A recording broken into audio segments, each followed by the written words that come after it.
नमस्कार. गरजा रायगड सात संवाद या वृत्तवाहिनीत आपलं स्वागत आहे. तर चला पाहूया आजच्या घडामोडी. खारेपाटात दूषित पाणी पुरवठा, नागरिकांचा विकतच्या शुद्ध पाण्याकडे कल.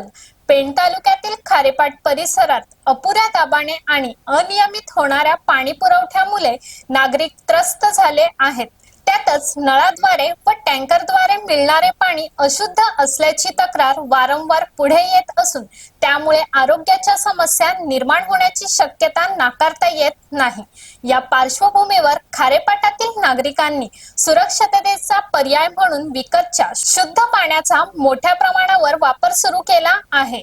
वढाव येथील समीर म्हात्रे यांच्या सह्याद्री जलशुद्धीकरण केंद्रावर तसेच बोर्जे येथील महेंद्र ठाकूर यांनी सुरू केलेल्या जलशुद्धीकरण केंद्रावर नागरिकांची गर्दी वाढल्याचे चित्र दिसून येत आहे.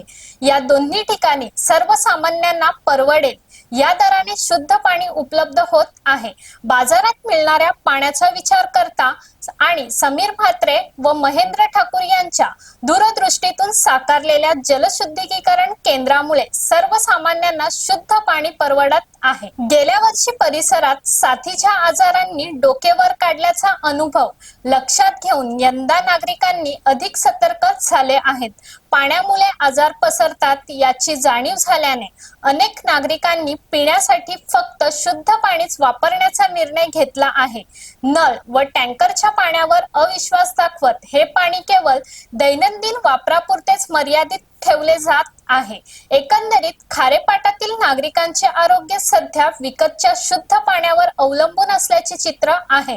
मात्र ही परिस्थिती किती काळ टिकणार आणि प्रशासनाकडून शुद्ध व नियमित पाणी पुरवठा कधी होणार असा प्रश्न स्थानिक नागरिक उपस्थित करत आहेत. तर अशाच अनेक ताज्या घडामोडी पाहण्यासाठी गरजा रायगड सात संवाद या वृत्तवाहिनीला सबस्क्राईब करून बेल आयकॉन वरती क्लिक करा. धन्यवाद.